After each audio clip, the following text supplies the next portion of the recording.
Pour certains, la Provence est un paradis sur terre pour son climat ensoleillé, sa nature magnifique, le parfum de la lavande et son vin délicieux. Mais cette région féerique regorge également de trésors cachés, et Phil en a encore découvert un chez un certain Régis Mathieu.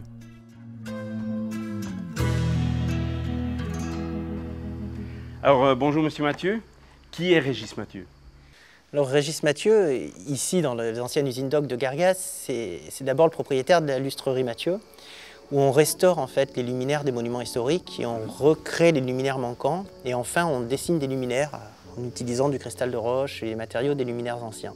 Donc Régis Mathieu est très associé à l'histoire des lustres et au patrimoine mondial puisqu'on travaille pour les Russes, les Américains, l'Opéra de Philadelphie, le Bolchoï, très associé aux lustres et aux lustres anciens dans le monde entier.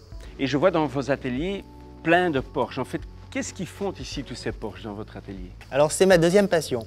Comme vous avez pu le voir, je suis un garçon très passionné et quand j'ai une passion, je vais jusqu'au bout. Je trouve dans les Porsche que c'est vraiment quelque chose d'absolument magnifique et toutes les voitures anciennes sont magnifiques. C'était une époque où on dessinait quelque chose de beau et puis on le faisait rouler. Mais chez Porsche, ils sont allés encore plus loin, ce sont des ingénieurs qui les ont dessinées. Donc plus que d'être belles, elles sont très utilisables. Et qu'est-ce que c'est passionnant d'aller acheter son pain avec une voiture qui a fait les 24 heures du Mans, ou d'aller manger au restaurant, ou de partir en voyage avec une auto des années 50, quand on est quasiment sûr que l'auto va vous emmener et vous ramener de vos vacances. Et pourquoi Porsche et pas Ferrari?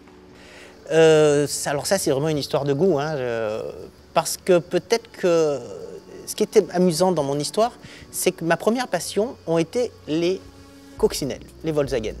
J'ai trouvé cette auto excessivement belle, sympathique, moderne, fiable. Et puis, quand j'étais enfant, j'étais passionné par les 911. La 911, pour moi, c'était le symbole de la réussite. C'était la plus jolie voiture, la plus exclusive. Et un jour, j'ai réalisé que la coccinelle et la 911 étaient excessivement liées et qu'au milieu de tout ça, il y avait la 356. Et alors là, c'était simple. C'était pourquoi il n'y avait pas d'autres marques de voitures qui pouvaient être aussi logiques et aussi passionnantes pour moi que les 356, qui avaient tout à la fois, qui étaient à la fois la plus jolie des coccinelles, à la fois très proche du 911 et à la fois une vraie voiture ancienne utilisable. Donc j'ai toujours roulé en 356 et mon grand bonheur dans la vie, c'est d'être assis en 356 et d'aller quelque part. Mais je connais ce bonheur.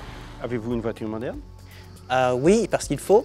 Mais moderne, refroidie par air et fabriquée par Porsche. J'ai une 993 Targa, qui est la plus moderne de mes voitures de collection. Et quel est votre préféré? Quelle est votre Porsche favorite?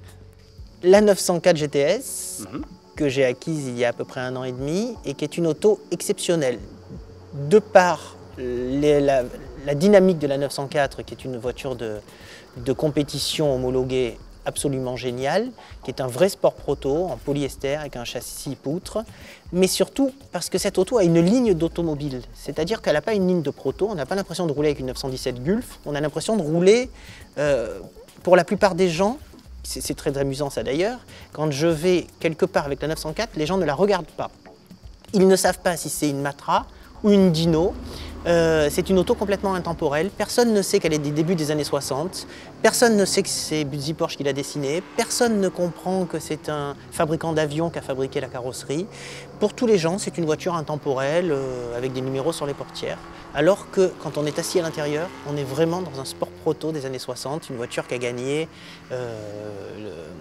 la Targa Florio, qui a fait de très beaux scores au Mans, qui a été première de sa catégorie et qui est une vraie voiture de compétition. Et en plus, elle a un petit côté belge parce qu'elle a eu un crash à Spa-Francorchamps. Et ce qui est très amusant de cette auto, c'est que quand je l'ai achetée, elle avait 1813 km d'origine. Donc quand je rentre dans cette auto, j'ai l'impression de rentrer dans une voiture neuve. Les portes ferment en faisant boum. L'odeur sent encore le neuf et pourtant vous êtes dans une voiture de course. Donc j'adore cette voiture et j'ai avec cette voiture un feeling de ce que l'on a, je pense, quand on est passionné de voitures de compétition.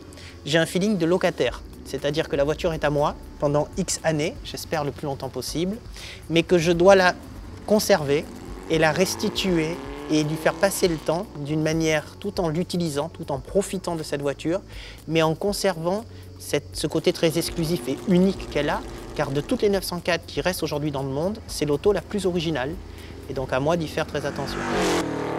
Ça tombe très bien parce que je vais être honnête avec vous, moi aussi, mon rêve, c'est la 904. Je ne vous le cache pas, j'ai une belle bibliothèque de livres et la 904, c'est une voiture que j'apprécie depuis des années. Alors j'ai été rechercher votre numéro de châssis, le numéro 63, parce qu'ils en ont fait 120 à peu près. Je crois qu'il y en a moins que 100 qui existent encore. Et en fait, je propose que moi aussi, j'ai un jour dans ma vie que je peux avoir la chance de rouler ou d'être dedans avec vous. Je propose qu'on va faire un petit tour ensemble. Allez, volontiers. Voilà, on y va. On connaît bien et atteste la manière, on se fout du reste même si un jour on en regrette. La Porsche 904 GTS est une icône que savent apprécier les connaisseurs. Lors de ventes aux enchères, ce modèle est très prisé et devient souvent impayable. Il ne s'agit plus d'une voiture, mais d'une véritable œuvre d'art.